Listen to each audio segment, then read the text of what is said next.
Prochain arrêt, Binge Audio. Les gars, aujourd'hui, je vais juste vous expliquer rapidement et simplement pourquoi est-ce que nativement, logiquement, l'alpha ne se masturbe pas et l'alpha ne consomme pas tout ce qui est film de cul, etc. Donc ma gueule, reste connecté. On est parti dans 3, 2, 1. Bonne vidéo, la famille. Au cœur de tous les discours, tous les fantasmes, toutes les constructions sociales autour du sperme et de la masculinité, il y a la masturbation. Que ce soit dans des écrits scientifiques, des préceptes religieux ou bien dans des manuels de bonne conduite, le plaisir solitaire a fait couler beaucoup d'encre depuis plusieurs siècles, surtout celui des hommes. Marie Wallin nous en parlait dans le précédent épisode de cette série, en revenant par exemple sur des procès de divorce du 19e siècle au motif de l'impuissance sexuelle du mari. On pourrait croire que toutes ces croyances ubuesques sur les méfaits de la masturbation étaient le fruit d'une époque, qu'avec les évolutions des sciences et de la médecine, tout ça ne serait plus qu'une plaisanterie. Mais détrompez-vous, car depuis quelques années, il existe une mouvance en ligne, très en vogue chez les jeunes, qui prolonge toutes les vieilles peurs et les vieilles légendes sur le sperme. Ça s'appelle le NoFap. On peut traduire ça par pas de branlette. Prôné par des influenceurs parfois très suivis, discuté sur des forums dans le monde entier, le NoFap est un état d'esprit, un art de vivre, avec une consigne d'apparence très simple. Il faut arrêter la masturbation pour reprendre le contrôle sur sa vie. Aujourd'hui, le hashtag NoFap est mentionné dans plus de 68 000 vidéos sur YouTube et dans plus de 110 000 publications sur TikTok. Et s'il se présente comme une branche du développement personnel au premier abord, il semblerait qu'en filigrane, on puisse déceler dans cette communauté en ligne un tout nouveau bastion du masculinisme. Je m'appelle Naomi Titi et ceci est le 3e épisode de Tout sur le sperme, une série d'été du podcast Les couilles sur la table, créée par Victoire Tuaillon.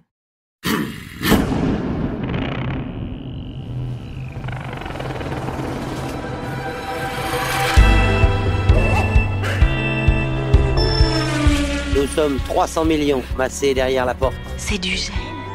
Génial. Non, fais pas ça. Non, tu sais, mais je t'assure. Un seul gagnera, tous les autres mourront. À chacun de tes 693 dons de sperme, tu as toujours signé une clause de confidentialité. toujours. Même pas numéroté. Seul un instinct nous guide. On n'est pas obligé de coucher. Je veux juste ton sperme. On nous a baptisés les spermatozoïdes. Qu'est-ce que le mouvement NoFap et qu'est-ce qu'il raconte sur la construction de la sexualité masculine ? C'est ce qu'on va voir avec Florian Voros. Il est enseignant-chercheur en études culturelles à l'Université de Lille. Il a écrit et dirigé plusieurs ouvrages, notamment Désiré comme un homme, enquête sur les fantasmes et les masculinités, qui vient d'être réédité en poche aux éditions La Découverte. Et c'était autour de ces travaux de recherche-là que Victoire Tuaillon l'avait interviewé une première fois dans l'épisode numéro 16 des Couilles sur la table en 2018, il y a 7 ans déjà. Depuis plusieurs années, il consacre ses nouvelles recherches au NoFap en partenariat avec l'anthropologue Mélanie Gourarier.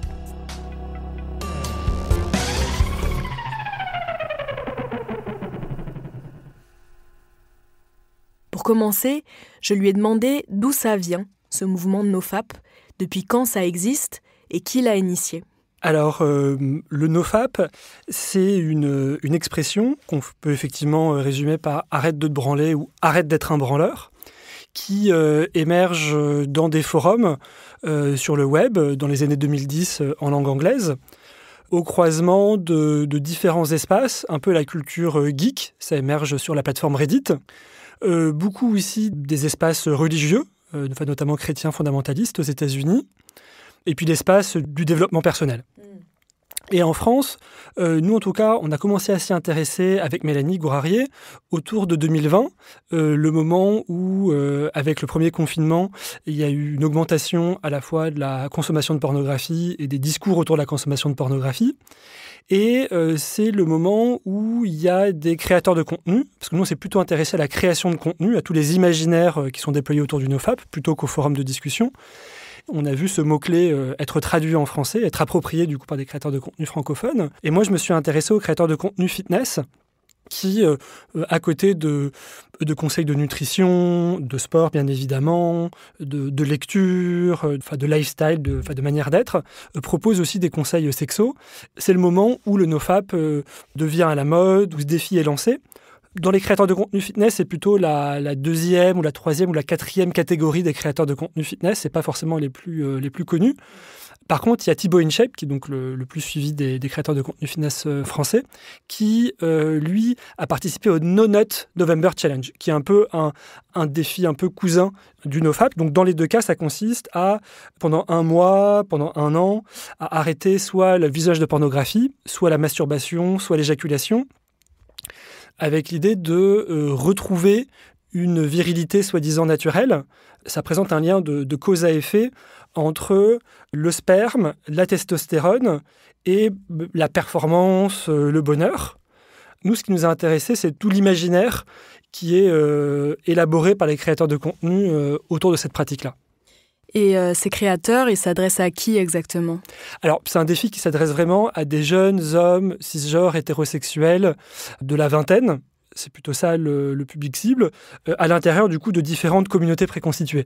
Nous, ce qui nous intéressait, c'était pas tant le fait qu'il y aurait des communautés nofap pré-identifiées, c'est plutôt que c'est un défi drôle, fun, de la culture web, qui circule dans plein d'endroits différents et qui a d'un côté une apparence assez anodine, qui est d'expérimenter des choses avec son corps, voilà, mais qui a assez rapidement un fond masculiniste et misogyne. Ouais, c'est ce qu'on va explorer dans cet entretien. Et pour ça, j'aimerais qu'on passe en revue tous les arguments pseudo-scientifiques sur lesquels ceux qui prônent le nofap s'appuient pour vanter les mérites de ce défi. Et ce qu'on va vite comprendre, c'est que ces arguments rejoignent beaucoup de clichés sur la masculinité et le corps des hommes. D'abord, les influenceurs nofap prônent que arrêter de se masturber, ça provoquerait une hausse de testostérone. Alors ça, est-ce que c'est vrai ? En me documentant du coup comme un profane, parce que je ne suis pas du tout spécialiste des taux de testostérone, il m'a plutôt semblé que c'était pas attesté. Voilà, que les hormones, c'est beaucoup plus compliqué que ça, voilà, parce que c'est un univers très complexe, il me semble, les hormones. Il y a une manière de répondre au défi nofap ou de sensibiliser aux dangers autour de ce défi-là, qui est de contre-argumenter sur la base des sciences médicales. Mais après, voilà, il y a une autre manière de parler de manière critique du nofap qui nous a plus intéressé avec Mélanie Gourarier, qui s'intéressait à tout le travail d'élaboration idéologique et de voir quelle vision du monde et aussi dans quelle histoire ça s'inscrit. Et là, du coup, on a pas mal échangé avec l'historienne Marie Valin, qui, elle, est une historienne des savoirs médicaux sur la sexualité masculine au XVIIIe et XIXe siècle. Et ce qui nous a intéressé, c'est qu'il y avait aussi une grande continuité historique. Alors, évidemment, il y a des variations, parce que la question de la testostérone, c'est plutôt une question qui émerge au début du XXe siècle. Enfin, la question des hormones, on a découvert les hormones au début du XXe siècle. Avant, c'était d'autres dangers.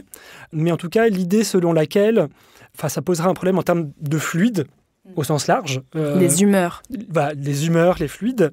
C'est un problème qui s'est posé dans plein de civilisations avec plein de mots différents, mais qui, à l'échelle de l'histoire moderne occidentale, qui est caractérisée par un rapport médical à la sexualité, la continuité historique, c'est l'idée selon laquelle l'écoulement du sperme, un écoulement incontrôlé, conduirait à un affaissement, à une liquéfaction un peu de la masculinité, de la virilité, et que par rapport à ça, il faudrait mettre en place des pratiques d'autocontrôle.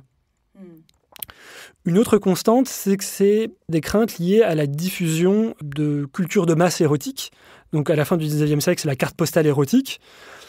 Aujourd'hui, c'est la vidéo sur Internet, où il y a la crainte que ça vienne déviriliser les jeunes hommes. Alors, il y a des craintes différentes sur les jeunes hommes et sur les jeunes femmes, mais sur les jeunes hommes, notamment dans toute la période de la fin du 19e siècle, après la défaite de l'armée française face à la Prusse en 1871, il y a l'idée de construire une nation forte, virile, militairement, industriellement. Et par rapport à ce projet national, un des fléaux sociaux à combattre, c'est ce qu'on commence à appeler, et ce qui est un mot savant à l'époque, la pornographie. Ce qui est un peu différent avec le nofap, c'est que là, c'est des personnes qui expérimentent elles-mêmes les pratiques. C'est pas des savants qui viennent documenter depuis l'extérieur. C'est pas des livres scientifiques, des médecins. C'est vraiment des créateurs de contenu qui eux-mêmes prêchent une parole sur les pratiques qu'ils disent avoir testées eux-mêmes. Voilà, c'est-à-dire qu'il y a un peu une double légitimité qui cherche à avoir, à la fois une légitimité... Alors, en fait, le vernis assez fin de scientificité du nofap repose beaucoup sur utiliser des mots anglophones. parce que ça donne l'impression de dire des choses complexes qu'on ne comprend pas trop, voilà. Bon, en fait, il y a beaucoup de copier-coller de la part des créateurs de contenu français, des créateurs de contenu nord-américains, même dans leurs vidéos, on voit que des fois, il y a des choses qui sont encore en anglais, voilà, parce que c'est aussi des créateurs de contenu pas si importants que ça et qui ont parfois des petits moyens. Mais l'autre endroit de légitimité qui est en fait plus important, c'est le fait d'avoir soi-même éprouvé, soi-même expérimenté et de parler depuis une communauté d'expérience avec son public. Ce qui nous a intéressé, c'est la continuité historique, ce qui est a priori le plus évident auquel on pense quand on pense sperme. On pense peut-être notamment en lien avec la pornographie, on pense l'idée que la virilité, elle se construit par l'extériorisation, là où selon les stéréotypes, la féminité serait associée à l'intériorisation du désir. Mais en fait, si on entend par virilité la question de la force, et si on entend plutôt par masculinité l'enjeu plutôt du statut social, la bonne masculinité, elle se construit aussi beaucoup par l'autocontrôle à partir du 19e siècle, un autocontrôle qui initialement est plutôt porté par des institutions disciplinaires, comme l'école, comme l'armée, plutôt une injonction qui vient de l'extérieur. Et là, par contre, ce qui est un peu plus nouveau avec le NoFap, c'est que c'est un défi où soi-même on est amené à s'autocontrôler, à s'autoréguler en suivant d'autres personnes qui s'autocontrôlent et qui s'autorégulent. Toute cette idée que le sperme serait lié au taux de testostérone, ça en fait c'est un cliché très récurrent sur la virilité. Le fait que plus on a de testostérone, plus on est un vrai homme.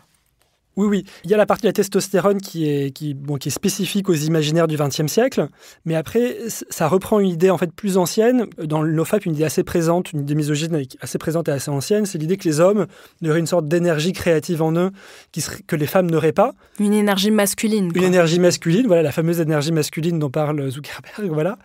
Et donc cette idée, en fait, à la fois très essentialiste, que les hommes et les femmes seraient fondamentalement différents, avec l'idée qu'il y aurait une forme d'énergie spécifique qui se situerait du côté du sperme et de la testostérone. Et un autre argument du NoFap, c'est que le fait d'arrêter la masturbation, ça donnerait du courage pour séduire. Et c'est un peu le pendant de ce truc de la hausse de testo, c'est plus on a de testo, plus on est un mâle alpha, et plus on attire les femmes. Alors ça, comment vous l'avez vu chez les créateurs de contenu NoFap, cette histoire de la séduction? C'est étonnant quand même. Oui, les contenus NoFap sont souvent assez peu originaux par rapport aux contenus masculinistes. Ils reprennent aussi le développement personnel masculiniste. Donc, en gros, l'idée de passer d'un homme bêta à un mâle alpha à travers des techniques de transformation de soi, d'optimisation de soi. Et une des choses, effectivement, qui est racontée non seulement dans le NoFap, mais dans la création de contenu masculiniste, développement personnel. Chez les coachs en séduction, par exemple. Chez les coachs en séduction, beaucoup. C'est cette promesse d'atteindre un niveau de sérénité, de calme, de clairvoyance, et du coup d'être très à l'aise dans les rapports de séduction.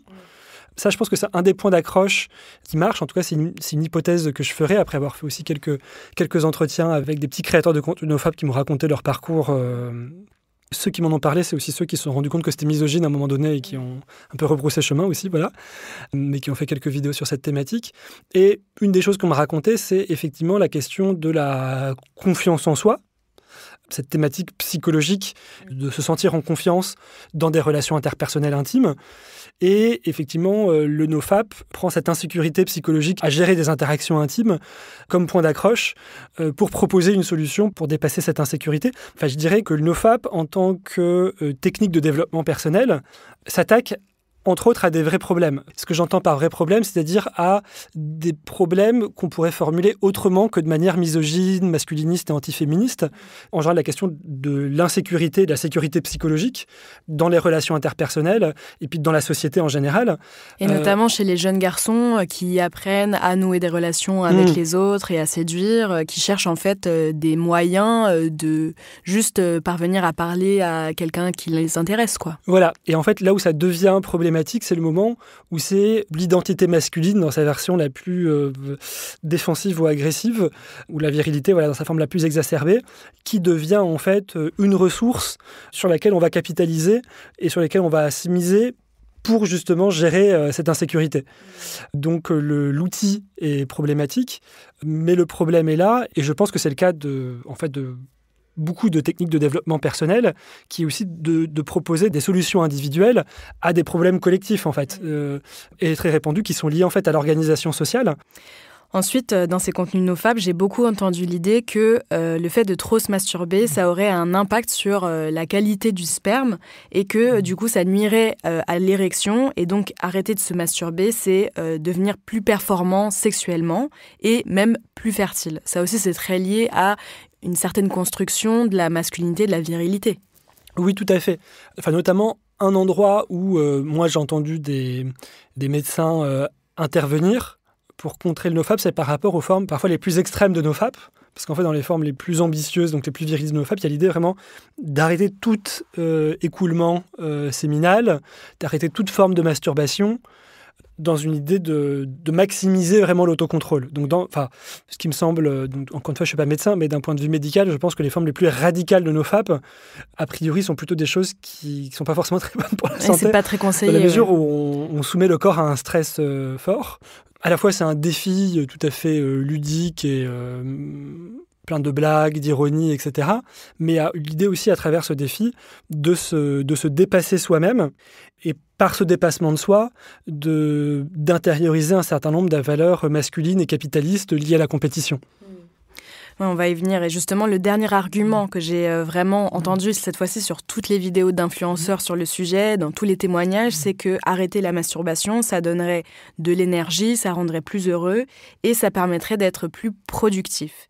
Donc sur ça, en un sens, on ne peut pas vraiment les contredire. Par exemple, vous avez parlé de Thibaut InShape, le youtubeur le plus suivi de France, qui cumule plus de 26 millions d'abonnés. Lui, il parle régulièrement sur sa chaîne de comment il s'est sevré de son addiction au porno. Et ce qu'il raconte, c'est qu'avant d'arrêter, il en regardait 4 fois par jour et que du coup, ça lui prenait 10 minutes pour se masturber à chaque fois, multiplié par 4, donc 40 minutes par jour. Donc forcément, 40 minutes tous les jours, quand on arrête, ça délivre du temps. Et lui, ce qu'il dit, c'est qu'il a pu employer ce temps à autre chose, notamment pour faire de la muscu, ça c'est vraiment son grand truc. Et en sachant que lui, il se situe pas exactement dans la mouvance nofap, il précise dans ses vidéos, attention, moi je vous interdis pas de vous masturber, je trouve que c'est important d'avoir ses propres moments intimes, et même quand on est en couple et tout ça, mais il met quand même l'accent sur ce discours de la productivité, et c'est le même qu'on retrouve dans le mouvement nofap, et pour vous, c'est révélateur. Alors pourquoi ? Effectivement, moi, une des questions qui m'intéresse en lien avec ça, c'est quelles sont les manières socialement autorisées pour les hommes de parler de masturbation. Donc, il y a la blague graveleuse. Et puis, ça, effectivement, c'est un nouvel espace qui émerge, et je pense qu'il peut être vu comme libérateur, parce que souvent, il y a cette promesse, quand on parle de sexualité, d'une nouvelle manière, enfin, en apparence nouvelle, parce qu'on voit qu'en fait, ça s'inscrit dans une histoire assez ancienne, mais il y a l'idée que, du coup, ça nous libérait, parce qu'enfin, on peut parler de quelque chose dont on avait un peu honte, dont on ne pouvait pas trop parler, donc je pense que, effectivement, il y a beaucoup de garçons qui jugent problématique, d'une manière ou d'une autre, leur rapport à la pornographie, et qui, du coup, là, ont un espace, ont un vocabulaire pour en parler, et qui est légitime parce que ça renvoie à des objectifs d'être dans la bonne masculinité, d'être dans la productivité, d'être conforme aux normes. Donc en fait, on peut trouver un espace où on peut parler de ces problèmes à la pornographie tout en restant normal. Mais du coup, on en parle quand même toujours comme une pratique plutôt honteuse à réduire, aussi comme une pratique plutôt sale. Par exemple, Thibaut InShape, il dit qu'il est clean. Tout cet imaginaire du clean, c'est quelque chose qui a beaucoup été travaillé dans la culture gay contre les propos sérophobes qui présentent du coup les corps clean, qui seraient les corps séronégatifs. Il y a un imaginaire un peu de purification et de pureté qui, avec un poil de paranoïa, peut potentiellement tendre plutôt vers un imaginaire un peu fasciste de purifier et presque géniste, quoi. Voilà, presque géniste. Et voilà, on vient d'une histoire effectivement, d'une histoire biopolitique, dirait Foucault, de créer des corps masculins conformes aux normes sociales dominantes et qui soient fonctionnels et productifs.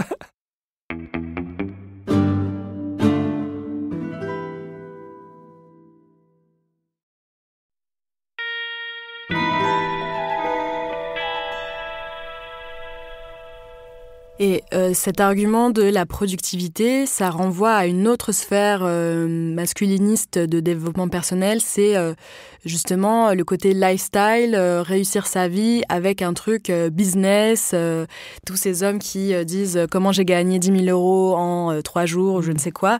Et ça, du coup, c'est la jonction de différentes zones, en gros, des sphères masculinistes. Et pour vous, ça raconte quelque chose d'une mue masculiniste autour d'une vision très néolibérale de la masculinité. Oui, effectivement, dans le défi NoFap, voilà, il y a souvent des choses explicitement misogynes, mais il y a aussi des choses explicitement capitalistes. Une idée qui peut être diffuse dans plein d'endroits de création de contenus sexo, y compris féministes d'ailleurs, qui est que travailler sur son rapport à la sexualité, ce serait une manière d'augmenter sa valeur sociale. Là, c'est quelque chose de vraiment explicité. C'est-à-dire que c'est vraiment l'idée que il faut travailler sur soi, investir sur soi, gagner en valeur. Ça intervient dans une situation, en tout cas d'extension des logiques capitalistes, où l'intimité, la sexualité devient aussi poreuse à ces métaphores. Et il y a l'idée que pour aussi avoir du succès dans le domaine du travail plus formel, sachant que c'est des créateurs de contenu qui font ça et que c'est leur travail de créer ce contenu justement, mais pour avoir du succès en général dans la vie professionnelle, il y a l'idée que ça commence par sa sexualité et que la clé du succès, elle se situe à cet endroit-là et qu'il faut le travailler. Et c'est vraiment l'exemple de Thibaut InShape est assez frappant parce que lui, il dit vraiment, vous me demandez souvent comment je fais pour sortir autant de vidéos par jour, voilà, maintenant je me masturbe presque plus. En fait, c'est ça mon secret, et c'est ça vraiment la clé de mon succès personnel, quoi. Donc il y a vraiment derrière cette idée de se faire plus d'argent, en fait. Le raccourci, ce serait arrêtez de vous masturber, vous ferez plein d'argent. C'est assez étonnant quand même. Oui. Ça peut être vu un peu comme anti-68 art, parce que du coup, c'est pas du tout l'idée de jouir sans entrave et de jouir contre les normes. Là, c'est l'idée qu'il faut conformer sa sexualité à un certain nombre de normes masculines et capitalistes, et que c'est ça la clé de la réussite sociale, et que la sexualité en elle-même, c'est pas quelque chose de très intéressant, mais c'est quelque chose par contre, d'extraordinairement puissant, si on suit leur vocabulaire et leur fascination, parce que ça serait l'endroit de la virilité. Donc par contre, voilà, le plaisir en lui-même, les techniques érotiques, utiliser, alors si on rentre évidemment dans un univers qui n'est pas du tout celui du NoFap, mais d'utiliser, des pinces à tétons, des plugs, d'avoir de la curiosité pour différentes techniques de plaisir, c'est pas du tout ça. Là, c'est un intérêt pour la sexualité en sens d'endroit de booster, donc de maximiser, d'intensifier la virilité, la sensation d'être un homme, la sensation d'être viril, et d'intensifier ça. Par le contrôle de soi. Par le contrôle de soi, oui.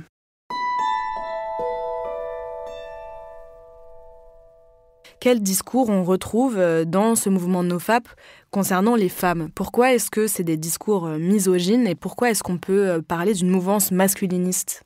Alors, les femmes sont au premier abord assez peu présentes dans le NoFap, parce que c'est vraiment un entre-soi masculin.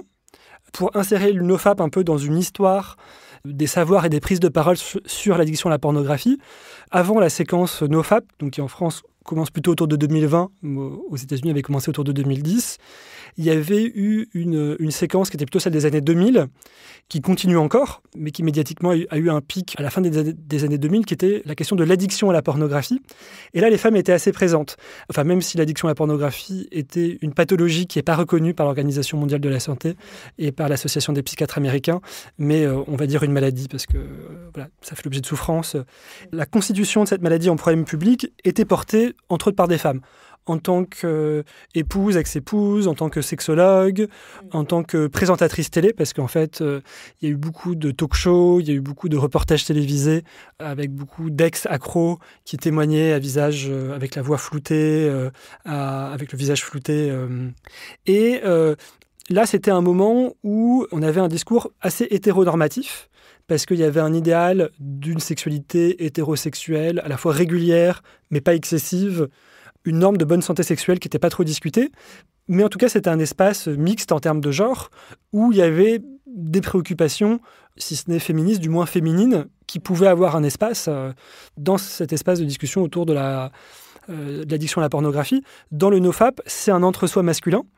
Alors parfois, les créateurs de contenu sont un peu gênés et se sentent obligés parfois d'être un peu inclusifs au début de leur vidéo, quand ils disent « Allez les gars, allez, mais bon », on sent que ça marche pas trop, parce que tout le contenu est quand même, tout le contenu est basé sur une base tellement essentialiste et différentialiste, et que en fait ça s'adresse vraiment spécifiquement aux hommes, voilà. Après, vis-à-vis des femmes, on retrouve, moi ce que j'ai vu, c'est qu'on retrouve en fait d'autres discours qui circulent dans les espaces masculinistes. Vu que c'est beaucoup basé sur le contrôle, une des idées qu'on retrouve, c'est que les idées ont besoin d'hommes qui se contrôlent et qui contrôlent les femmes. Donc voilà, cette idée d'avoir un mâle alpha dominant qui assure et qui contrôle les femmes. Après, il peut y avoir des liens, notamment avec Kilian Sensei, avec les men who go their own way.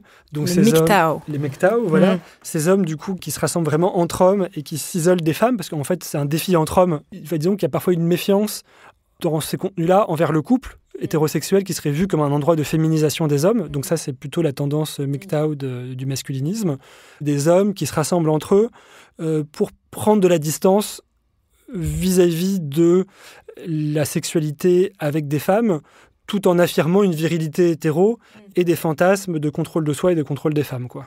Et avec aussi cette idée, il me semble, que les femmes constituent une tentation qui pourrait risquer de rompre leurs défis et de les faire retomber dans l'addiction à la masturbation. Ce qui est étonnant, moi je trouve, dans le mouvement NoFap, c'est que en tout cas, dans sa forme la plus répandue, j'ai l'impression, c'est que ça n'empêche pas d'avoir une sexualité hétéro. Enfin, je trouve que c'est paradoxal de dire ça vous disperse, ça disperse votre énergie masculine de mâle alpha, de libérer votre sperme. En gros, ça veut dire ça. Mais en même temps, il y a toujours cette recherche de continuer à plaire aux femmes et d'être un mâle alpha pour plaire aux femmes. Et ça, c'est pas paradoxal ? Alors c'est vrai que l'idéologie masculiniste, d'un point de vue féministe, c'est souvent paradoxal à plus d'un titre, parce que déjà, c'est l'idée qu'il faudrait retourner à un état de nature par un travail actif de reconstruction de soi. Donc si c'est naturel, pourquoi est-ce qu'il y a besoin de le construire si c'est là ? Et effectivement, ça a déjà été pas mal pointé par pas mal de théories féministes, mais ce paradoxe effectivement de la masculinité hétérosexuelle. Je pense notamment aux ouvrages de Jane Ward, qui est une sociologue états-unienne. Qui a écrit sur la deep heterosexuality. Voilà, exactement. Et qui utilise en fait de manière stratégique et ironique sa positionnalité de lesbienne, et pour interpeller un peu les hommes hétéros, pour leur dire, mais en fait, pourquoi vous ne faites pas comme les lesbiennes, et pourquoi vous n'êtes pas capable de vous connecter aux femmes de manière à la fois érotique et féministe, en fait que les deux ne soient pas vus comme opposés. Pourquoi est-ce que le fait de désirer des femmes, c'est forcément lié à une forme de haine, à une forme de misogynie, en fait, de haine des femmes. Voilà, ce mélange de désir et de haine qui peut y avoir du coup dans la construction dominante du désir hétérosexuel masculin. Et là, oui, voilà, sur la question de la séduction, c'est plus le statut social que ça donne. Oui, par rapport aux autres hommes, voilà. En fait. Et avec cette idée, par exemple, j'ai beaucoup vu sur les forums qu'il y avait des paliers à atteindre. Par exemple, au bout de 90 jours, tu as un badge capitaine ou je sais pas quoi. Enfin, des choses assez très symboliques, en fait, en termes de hiérarchie de masculinité. Voilà, ça, je pense que c'est des choses que Mélanie Guarie, elle a pas mal documenté, effectivement, dans son enquête sur les coachs en séduction. Où, effectivement, ce qu'elle raconte, c'est qu'elle a commencé son enquête en pensant qu'elle allait travailler sur la séduction hétérosexuelle et qu'en fait, elle assistait qu'à des situations en tant qu'anthropologue où il n'y avait que des hommes entre eux et qui, effectivement, s'inventaient des hiérarchies entre eux. On est dans cette configuration-là où, effectivement, la séduction hétérosexuelle, c'est beaucoup une histoire de se jauger entre hommes, de s'évaluer, de se mesurer. Et effectivement, il n'y a pas beaucoup de place pour la vulnérabilité. Et d'ailleurs, ils ressentent beaucoup de honte, par exemple, quand ils n'arrivent pas à tenir leur défi d'arrêter de se masturber. En fait, ils ressentent beaucoup de honte. D'ailleurs, il y a une étude qui a été publiée dans le journal Sexualities en 2023, qui a été faite autour de 587 hommes abstinents de la masturbation. Ce qui a été soulevé dans cette étude, c'est que l'arrêt brutal de la masturbation masculine a des conséquences sur la santé et provoque des pensées suicidaires, notamment après de longues périodes d'abstinence. Ça provoque aussi des risques de dysfonction érectile et aussi une vraie baisse de l'estime de soi quand on est en échec par rapport aux défis de NoFap. Donc en fait, c'est complètement l'inverse de ce que prône le mouvement finalement. Et il y a aussi des choses intéressantes dans cette étude, par exemple le fait que 3/4 des participants de ce panel-là disent que sur les forums NoFap, il y a des contenus misogynes. La moitié parle même de harcèlement aussi. Et 1/4 d'entre eux disent qu'il y a des posts où les internautes sont invités à se faire du mal, voire même à se suicider. Donc en fait, c'est finalement totalement l'inverse de ce qui est prôné par le mouvement. Bon, maintenant qu'on a dit tout ça et qu'on a vu toutes les zones d'ombre de ce défi qui paraissait à l'origine assez ludique, il reste que certains hommes se disent accros à la pornographie et à la masturbation et ils en souffrent. Alors qu'est-ce qu'on peut apporter comme réponse à ça qui ne soit pas des arguments de nofap ? Alors, je pense qu'il faut faire attention du coup à... Enfin, si on veut se sortir de l'addiction à la pornographie, il faut faire attention aux solutions qu'on nous propose. Enfin, dans les questions qu'on peut se poser, dans un peu de la checklist des questions qu'on peut se poser, c'est quel est l'état de bonne santé sexuelle qu'on me propose et est-ce que c'est vraiment vers ça que j'ai envie d'aller ? Parce que du coup, qui dit une pathologie dit un état de bonne santé, qui dit un état anormal pathologique dit un état normal. Et c'est quoi l'état normal qui est proposé ? C'est quoi la vision positive de la sexualité qui est proposée ? Et est-ce que ça me convient ? Et si par exemple c'est quelque chose de très hétéronormatif ou de très masculiniste, c'est probablement le signe que la méthode, qu'elle soit médicale ou de développement personnel qui est proposée pour sortir de l'addiction à la pornographie, elle n'est pas judicieuse. Ensuite, je dirais que a priori, il y a un entrecroisement d'enjeux, je dirais, somatiques, corporels, biologiques, et d'enjeux qui sont relatifs à l'imaginaire, d'enjeux idéologiques, et que les deux sont entremêlés.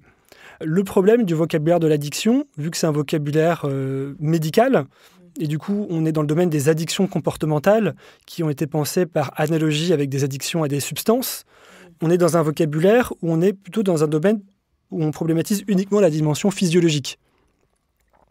Alors, il y a des études scientifiques hautement douteuses qui ont essayé de comparer la pornographie à une drogue dure, à de la cocaïne, alors de plein de manières différentes, avec des scans du cerveau, des IRM, etc. Mais bon, voilà, tout ça n'est pas très sérieux. Le problème souvent du discours sur l'addiction à la pornographie, c'est qu'il réduit les choses à une question uniquement physiologique. Et une question qu'on peut se poser, c'est que finalement la question d'être accro, c'est la question de l'attachement. C'est pas forcément évident, je pense, de faire la frontière entre un attachement qu'on va juger normal et un attachement qu'on va juger pathologique, parce que de fait, on vit dans des environnements qui sont addictogènes. Notamment avec la place qu'a pris la pornographie aujourd'hui. Donc c'est comme si ça poussait à y revenir avec la gratuité, la profusion de propositions, du coup la demande qui suit, quoi. Mais c'est en général, je dirais, la société de consommation ou la culture numérique. Ou voilà, les applications sont aussi designées de manière à ce qu'on passe le plus de temps dessus. Mais une question qu'on peut se poser, c'est sur la dimension plus idéologique, c'est à quoi je suis attaché. Et si je suis un homme, par exemple, cisgenre, hétérosexuel, qui est accro à la pornographie plutôt hétéronormée, hétéropatriarcale. Du coup, il y a aussi une question, c'est du coup, est-ce que je ne suis pas attaché à certains imaginaires sexuels, à certains rôles psychiquement que je vais jouer, à certaines sensations qui se retrouvent être genrées, à certains gestes aussi masturbatoires, parce que du coup, la masturbation, c'est aussi une technique du corps, c'est aussi une chorégraphie. Et donc, peut-être que finalement, le problème, c'est pas juste la pornographie, mais c'est peut-être quelque chose qui a trait à la virilité, à la masculinité, à certains schémas hétérosexuels, relationnels ou fantasmatiques, et que du coup, c'est peut-être plutôt là-dessus qu'il s'agit de travailler individuellement et collectivement, en fait, de politiser aussi collectivement, parce que du coup, c'est pas juste un problème médical, en fait, voilà. C'est aussi un problème culturel et de construction des imaginaires de la sexualité. Pour finir, est-ce que vous auriez une œuvre d'art à nous recommander ?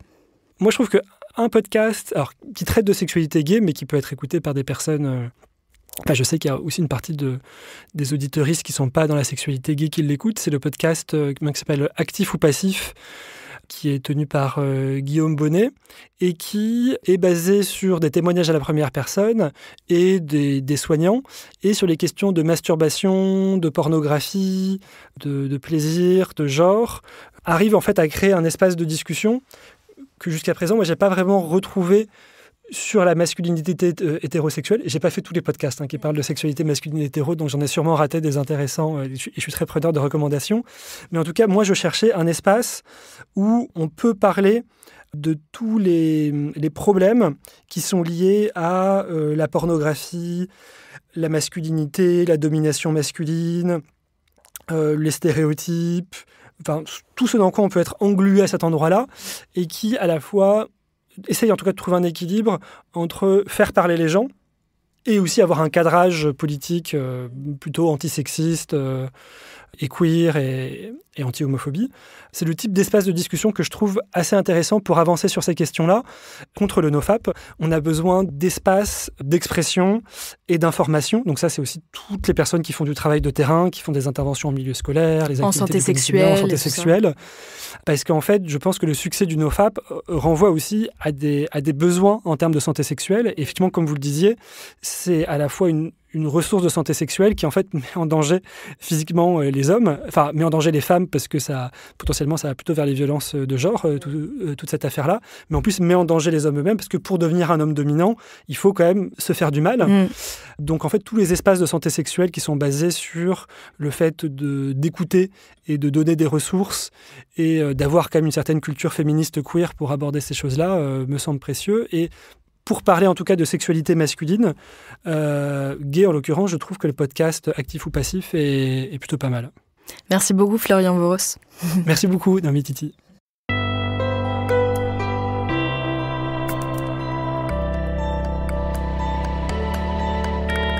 Voilà, c'était l'épisode 119 des Couilles sur la table, le 3e de notre série d'été spéciale sperme avec le chercheur Florian Voros. De lui, vous pouvez lire l'ouvrage « Désiré comme un homme », réédité en poche tout récemment aux éditions La Découverte. Il n'a encore rien publié sur le sujet du NoFap, mais dès que ça paraîtra, on vous préviendra, c'est promis.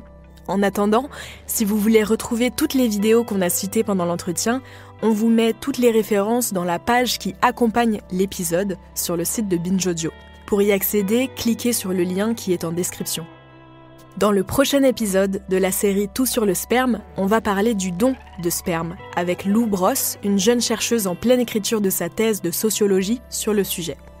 Pour ne pas louper la sortie, surtout abonnez-vous et activez les notifications de ce podcast Les Couilles sur la table, créé par Victoire Tuaillon et produit par Binge Audio. Moi, je m'appelle Naomi Titi, je suis journaliste et j'ai préparé, mené et monté cet entretien. Réalisation et mixage, Paul Berthiaud. Production et édition, Marie Foulon. Communication, Lise Niederkorn. Rédac chef, Thomas Rozek. Cette série était à l'origine une idée de Victoire Tuaillon. J'espère que cette conversation vous a intéressé. Si oui, pour nous soutenir, vous pouvez la faire circuler. Envoyez-la à vos amis, à vos ennemis même, à un maximum de gens quoi. Partagez-la sur les réseaux sociaux, laissez-nous des commentaires et aussi 5 étoiles sur votre plateforme d'écoute. Ça nous aidera beaucoup à faire circuler l'épisode. Et si vous voulez nous écrire un mot un peu plus long, on lit vos mails. Écrivez-nous à l'adresse lescouillessurlatable@binge.audio. Merci et merci encore pour votre écoute et à bientôt.